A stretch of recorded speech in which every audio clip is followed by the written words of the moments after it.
Persuasion by Jane Austen. Chapter 18. It was the beginning of February, and Anne, having been a month in Bath, was growing very eager for news from Uppercross and Lyme. She wanted to hear much more than Mary had communicated. It was 3 weeks since she had heard at all. She only knew that Henrietta was at home again, and that Louisa, though considered to be recovering fast, was still in Lyme. And she was thinking of them all very intently one evening, when a thicker letter than usual from Mary was delivered to her, and to quicken the pleasure and surprise, with Admiral and Mrs. Croft's compliments. The Crofts must be in Bath, a circumstance to interest her. They were people whom her heart turned to very naturally. "What is this?" cried Sir Walter. "The Crofts have arrived in Bath? The Crofts who rent Kellynch? What have they brought you?" "A letter from Uppercross Cottage, sir." "Oh, those letters are convenient passports. They secure an introduction. I should have visited Admiral Croft, however, at any rate. I know what is my due to my tenant." Anne could listen no longer. She could not even have told how the poor Admiral's complexion escaped. Her letter engrossed her. It had been begun several days back. February 1st. My dear Anne, I make no apology for my silence, because I know how little people think of letters in such a place as Bath. You must be a great deal too happy to care for Uppercross, which, as you well know, affords little to write about. We have had a very dull Christmas. Mr. and Mrs. Musgrove have not had one dinner-party all the holidays. I do not reckon the Hayters as anybody. The holidays, however, are over at last. I believe no children ever had such long ones. I am sure I had not. The house was cleared yesterday, except of the little Harvilles, but you will be surprised to hear they have never gone home. Mrs. Harville must be an odd mother to part with them so long. I do not understand it. They are not at all nice children, in my opinion, but Mrs. Musgrove seems to like them quite as well, if not better, than her grandchildren. What dreadful weather we have had! It may not be felt in Bath, with your nice pavements, but in the country it is of some consequence.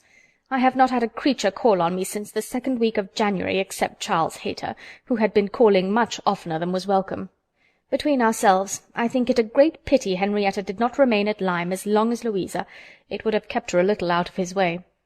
The carriage is gone to-day to bring Louisa and the Harvilles to-morrow. We are not asked to dine with them, however, till the day after. Mrs. Musgrove is so afraid of her being fatigued by the journey, which is not very likely, considering the care that will be taken of her, and it would be much more convenient to me to dine there to-morrow.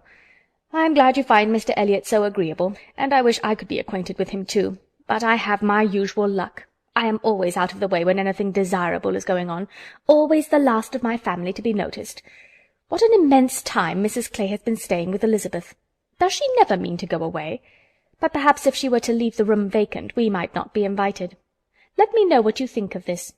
I do not expect my children to be asked, you know. I can leave them at the great house very well, for a month or 6 weeks. I have this moment heard that the Crofts are going to Bath almost immediately. They think the Admiral gouty. Charles heard it quite by chance. They have not had the civility to give me any notice, or of offering to take anything. I do not think they improve at all as neighbours. We see nothing of them, and this is really an instance of gross inattention. Charles joins me in love and everything proper. Yours affectionately, Mary M. I am sorry to say that I am very far from well, and Jemima has just told me that the butcher says there is a bad sore throat very much about. I dare say I shall catch it, and my sore throats, you know, are always worse than anybody's. So ended the first part, which had been afterwards put into an envelope containing nearly as much more. I kept my letter open that I might send you word how Louisa bore her journey, and now I am extremely glad I did, having a great deal to add. In the first place, I had a note from Mrs. Croft yesterday, offering to convey anything to you, a very kind, friendly note indeed, addressed to me, just as it ought. I shall therefore be able to make my letter as long as I like. The Admiral does not seem very ill, and I sincerely hope Bath will do him all the good he wants. I shall be truly glad to have them back again. Our neighbourhood cannot spare such a pleasant family. But now for Louisa. I have something to communicate that will astonish you not a little. She and the Harvilles came on Tuesday very safely, and in the evening we went to ask her how she did, when we were rather surprised not to find Captain Benwick of the party, for he had been invited as well as the Harvilles. And what do you think was the reason? Neither more nor less than his being in love with Louisa, and not choosing to venture to Uppercross till he had had an answer from Mr. Musgrove. For it was all settled between him and her before she came away, and he had written to her father by Captain Harville. True, upon my honour. Are not you astonished? I shall be surprised at least if you ever received a hint of it, for I never did. Mrs. Musgrove protests solemnly that she knew nothing of the matter. We are all very pleased, however, for though it is not equal to her marrying Captain Wentworth, it is infinitely better than Charles Hayter, and Mr. Musgrove has written his consent, and Captain Benwick is expected to-day. Mrs. Harville says her husband feels a good deal on his poor sister's account, but, however, Louisa is a great favourite with both. Indeed, Mrs. Harville and I quite agree that we love her the better for having nursed her. Charles wonders what Captain Wentworth will say, but if you remember, I never thought him attached to Louisa. I never could see anything of it. And this is the end, you see, of Captain Benwick's being supposed to be an admirer of yours. How Charles could take such a thing into his head was always incomprehensible to me. I hope he will be more agreeable now. Certainly not a great match for Louisa Musgrove, but 1,000,000 times better than marrying among the Hayters." Mary need not have feared her sister's being in any degree prepared for the news. She had never in her life been more astonished. Captain Benwick and Louisa Musgrove! It was almost too wonderful for belief, and it was with the greatest effort that she could remain in the room, preserve an air of calmness, and answer the common questions of the moment. Happily for her, they were not many. Sir Walter wanted to know whether the Crofts travelled with 4 horses, and whether they were likely to be situated in such a part of Bath as it might suit Miss Elliot and himself to visit in, but had little curiosity beyond. "How is Mary?" said Elizabeth, and without waiting for an answer, "and pray what brings the Crofts to Bath?" "They come on the Admiral's account. He is thought to be gouty." "Gout and decrepitude," said Sir Walter. "Poor old gentleman." "Have they any acquaintance here?" asked Elizabeth.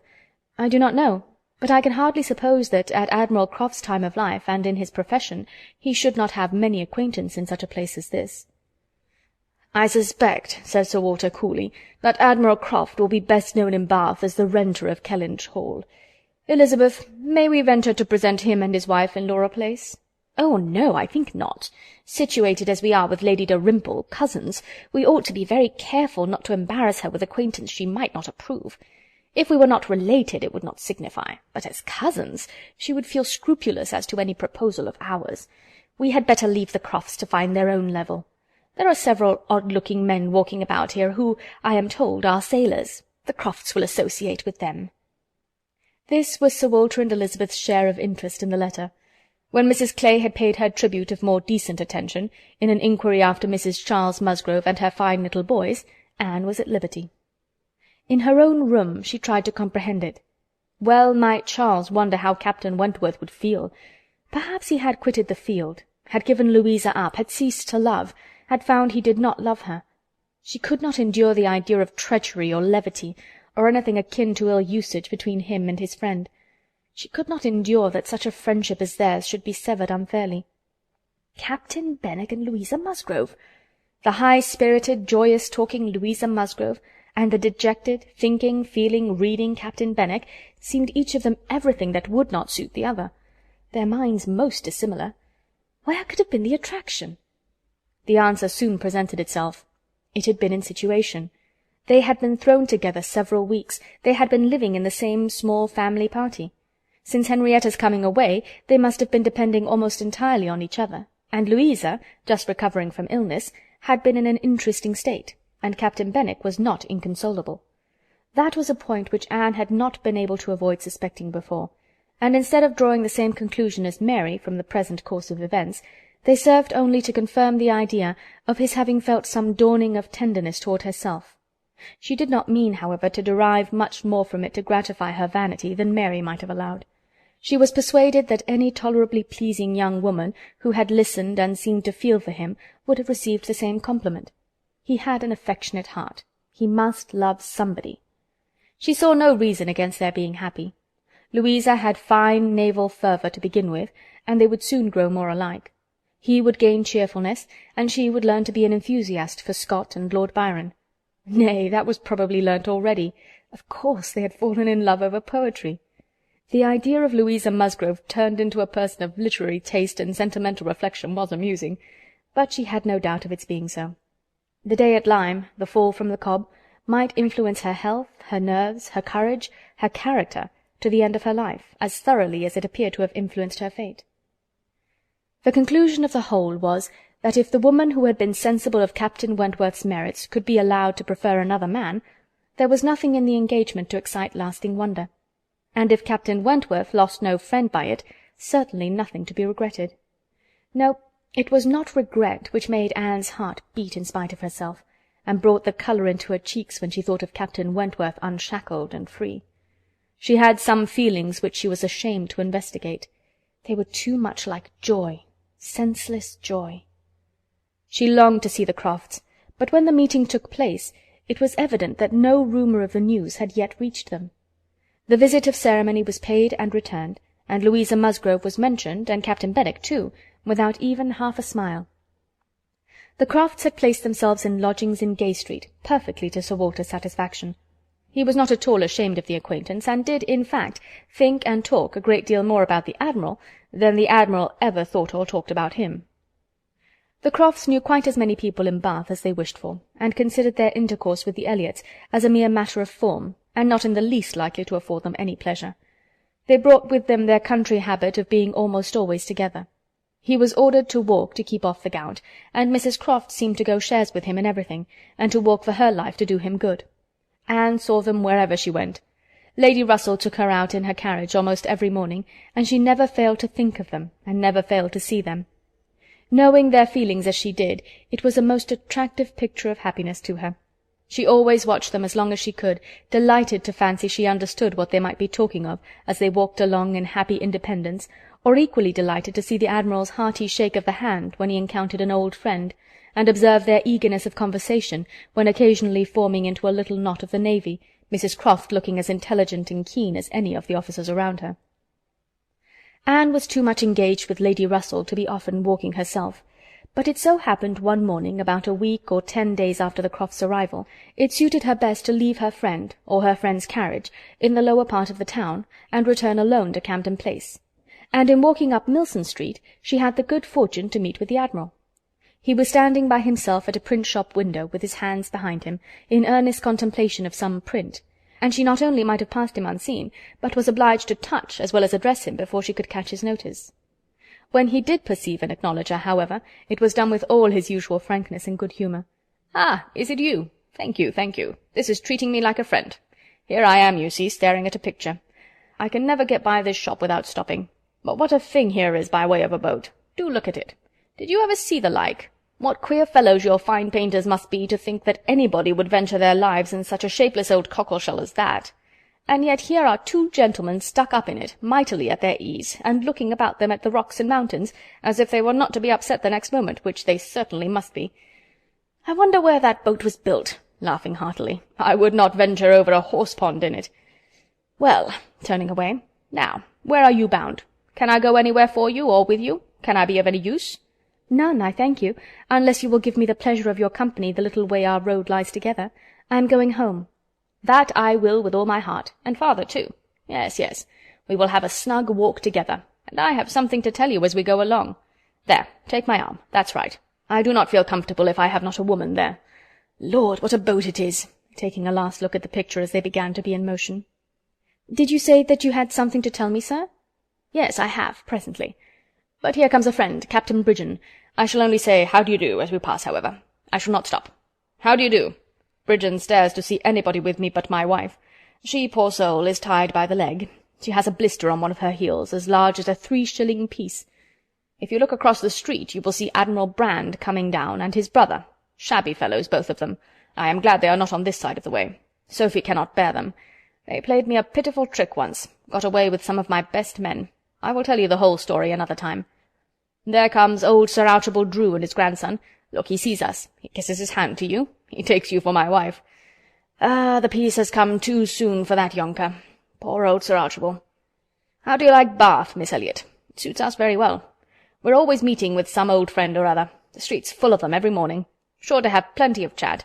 And then we get away from them all, and shut ourselves in our lodgings, and draw in our chairs, and are snug as if we were at Kellynch. Aye, or as we used to be even at North Yarmouth and Deal.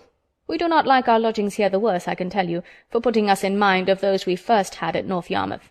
The wind blows through one of the cupboards just in the same way." When they were gone a little farther, Anne ventured to press again for what he had to communicate. She hoped, when clear of Milson Street, to have her curiosity gratified, but she was still obliged to wait, for the Admiral had made up his mind not to begin till they had gained the greater space and quiet of Belmont, and as she was not really Mrs. Croft, she must let him have his own way. As soon as they were fairly ascending Belmont, he began. "Well, now you shall hear something that will surprise you. But first of all, you must tell me the name of the young lady I am going to talk about. That young lady, you know, that we have all been so concerned for. The Miss Musgrove that all this has been happening to. Her Christian name. I always forget her Christian name." Anne had been ashamed to appear to comprehend so soon as she really did, but now she could safely suggest the name of Louisa. "Aye, Miss Louisa Musgrove, that is the name. I wish young ladies had not such a number of fine Christian names. I should never be out if they were all Sophies or something of that sort. Well, this Miss Louisa, we all thought, you know, was to marry Frederick. He was courting her week after week. The only wonder was what they should be waiting for, till the business at Lyme came. Then indeed it was clear enough that they must wait till her brain was set to right. But even then there was something odd in their way of going on. Instead of staying at Lyme, he went off to Plymouth, and then he went off to see Edward. When we came back from Minehead he was gone down to Edward's, and there he has been ever since. We have seen nothing of him since November. Even Sophie could not understand it. But now the matter has taken the strangest turn of all, for this young lady, this same Miss Musgrove, instead of being to marry Frederick, is to marry James Benwick. You know James Benwick. I am a little acquainted with Captain Benwick. Well, she is to marry him. Nay, most likely they are married already, for I do not know what they should wait for." "I thought Captain Benwick a very pleasing young man," said Anne, "and I understand that he bears an excellent character." "Oh, yes, yes. There is not a word to be said against James Benwick. He is only a commander, it is true, made last summer, and these are bad times for getting on, but he has not another fault that I know of. An excellent, good-hearted fellow, I assure you. A very active, zealous officer, too, which is more than you would think for, perhaps, for that soft sort of manner does not do him justice." "Indeed, you are mistaken there, sir. I should never augur want of spirit from Captain Benwick's manners. I thought them particularly pleasing, and I will answer for it, they would generally please." "Well, well, ladies are the best judges. But James Benwick is rather too piano for me. And though very likely it is all our partiality, Sophie and I cannot help thinking Frederick's manners better than his. There is something about Frederick more to our taste." Anne was caught.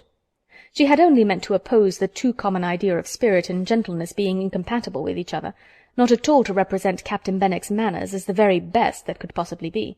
And after a little hesitation she was beginning to say, "I was not entering into any comparison of the two friends," but the Admiral interrupted her with, "And the thing is certainly true.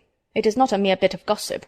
We have had it from Frederick himself. His sister had a letter from him yesterday in which he tells us of it, and he had just had it in a letter from Harville, written upon the spot, from Uppercross. I fancy they are all at Uppercross."